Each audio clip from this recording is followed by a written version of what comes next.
అంటే జింబో నగర ప్రవేశంలాగా చెప్పిన. జింబో నగర ప్రవేశం తెలుసా? ఆ సినిమా చూసారా? అరే జింబో నగర ప్రవేశమా? కృష్ణ దానికి హీరో. ఆయన అడవిలో చిన్నప్పటి నుంచి అడవిలో పెరిగాడు ఏనుగులతో పాటు. తర్వాత ఒక అమ్మాయితో ప్రేమలో పడి ఊర్లోకి వచ్చాడు. కాబట్టి జింబో నగర ప్రవేశం అని పేరు. కాబట్టి జగన్ కూడా జింబో నగర ప్రవేశం చేస్తున్నాడు. సంతోషం, చేయనియండి. ఆయన ఏం చేసినా వెనక తన్నుకుంటూ వస్తుంటాయి ఆయన ఏమేం చేశాడు పనులు. Slogan is different.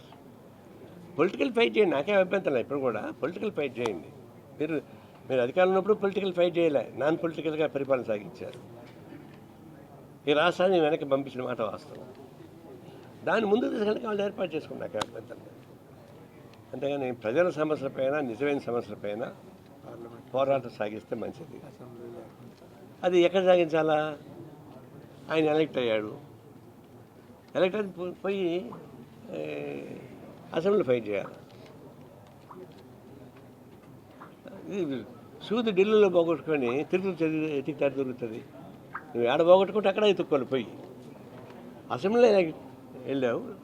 ప్రతిపక్ష హోదా ఉంటాయని ఇస్తారంటే చిన్నపిల్లలు చాక్లెట్లు కొట్లాడతారు చూడు, నాకు ఆ చాక్లెట్టే కావాలి, నాకు ఈ బిస్కెట్టే కావాలి.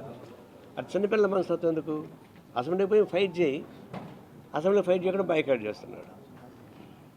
అది ఇప్పుడు ఏం చేశాడు? అంతకుముందు చంద్రబాబు అదే తప్పు చేశాడు, అంతకుముందు జగన్మోహన్ అదే తప్పు చేశాడు.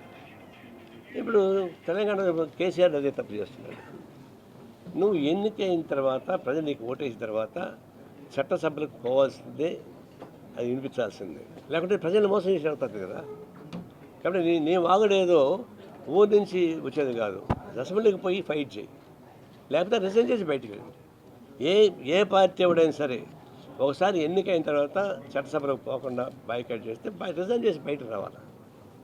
అంతేగాని ఆడ జీతాలు తీసుకొని జోబు చేసుకొని నేను అడిగి పోనేసి అంటే ఇది వైరాగ్యం. అసెంబ్లీ మీద అడిగినా, చెరువు మీద అడిగినా ఒకటే. తెలుసా చెరువు మీద అడిగితే ఏమవుతుందో? కాబట్టి చెరువు మీద అడిగేవాడే అసెంబ్లీ మీద అడుగుతాడు. అందుకన్నా మూర్ఖం కూడా ఉండదు.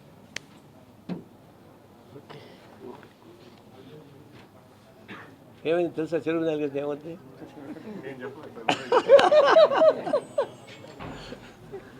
Okay, thank you.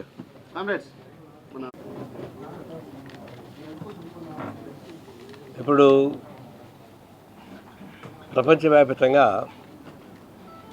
ఈ ట్రంప్ ప్రెసిడెంట్ అయిన తర్వాత రకరకాల స్టోరీసు, అడ్వెంచర్స్ వస్తున్నాయి, ఇబ్బందులు వస్తున్నాయి. తను రావడమే తన లోటు బడ్జెట్ ఉంది. మీరు గుర్తుంచుకోవాల్సిందంటే అమెరికాలో $29 ట్రిలియన్స్ అప్పుల్లో ఉంది అమెరికా.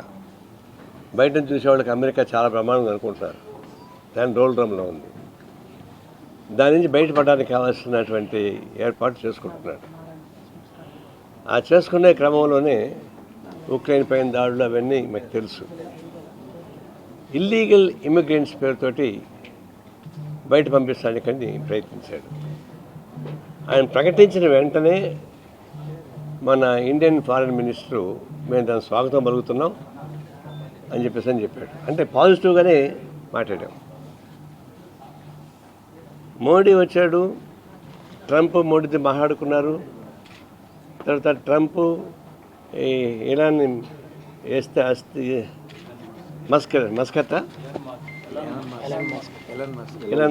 ఎలాన్ మస్కట్ అతను పారిశ్రామికవేత్త. ఆయన అమెరికన్ గవర్నమెంట్ కంట్రోల్ చేసి ఇక్కడ అదాని మోడీ గవర్నమెంట్ కంట్రోల్ చేస్తుంటాడు. వీళ్ళందరితో మాట్లాడుకున్నారు, మంచిగానే మాట్లాడుకున్నారు. మసట చూసింది ఏంటంటే ఇల్లీగల్ ఇమిగ్రెంట్స్ పేరుతోటి జంతువులను వేటాడుతున్నారు. నేను అప్పుడు మాల్లో ఉన్నా. ఒక్కసారిగా ఒక 300-400 పోలీసులు వచ్చారు. ఎగబడి అందరిని పట్టుకుంటున్నారు, పిల్లలు భయపెట్టి పరిగెడుతున్నారు. అంటే దాంట్లో ఉద్యోగాలు చేస్తున్నారు కొంతమంది. అంటే వాళ్ళకి వార్నింగ్ ఇచ్చి ఒక నెల టైం ఇచ్చి పంపిస్తే వెళ్ళిపోతారు. కానీ జంతువులను వేటాడి పట్టుకొని కప్స్ వేసి కాళ్ళకు గొలుసులు కట్టి యుద్ధ మేళను పంపిస్తున్నారు. ఆ దుర్మార్గాన్ని ఖండించాల్సిన ఖండించలేదు.